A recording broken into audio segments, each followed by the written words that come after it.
Chapter 3. Now the serpent was more subtle than any beast of the field which the Lord God had made. And he said unto the woman, Yea, hath God said, Ye shall not eat of every tree of the garden? And the woman said unto the serpent, We may eat of the fruit of the trees of the garden, but of the fruit of the tree which is in the midst of the garden God hath said, Ye shall not eat of it, neither shall ye touch it, lest ye die. And the serpent said unto the woman, Ye shall not surely die, for God doth know that in the day ye eat thereof, then your eyes shall be opened, and ye shall be as gods, knowing good and evil. And when the woman saw that the tree was good for food, and that it was pleasant to the eyes, and a tree to be desired to make one wise, she took of the fruit thereof, and did eat, and gave also unto her husband with her, and he did eat. And the eyes of them both were opened, and they knew that they were naked, and they sewed fig leaves together, and made themselves aprons. And they heard the voice of the Lord God walking in the garden in the cool of the day. And Adam and his wife hid themselves from the presence of the Lord God amongst the trees of the garden.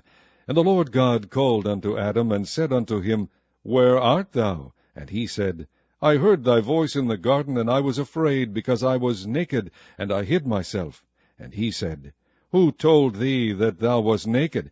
Hast thou eaten of the tree whereof I commanded thee that thou shouldest not eat?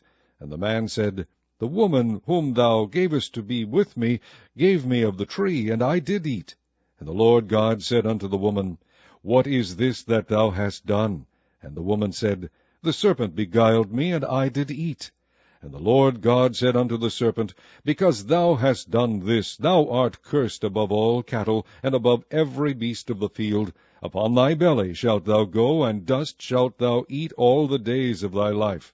And I will put enmity between thee and the woman, and between thy seed and her seed. It shall bruise thy head, and thou shalt bruise his heel.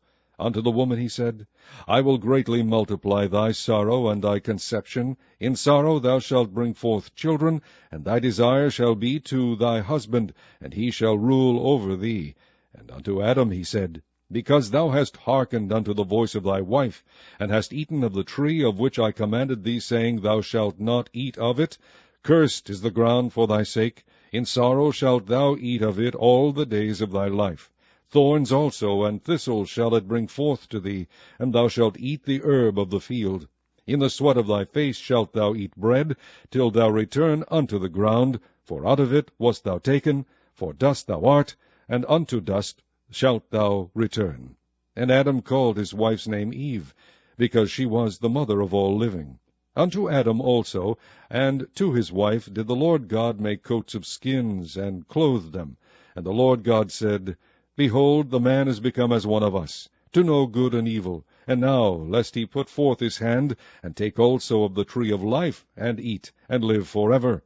Therefore the Lord God sent him forth from the Garden of Eden, to till the ground from whence he was taken.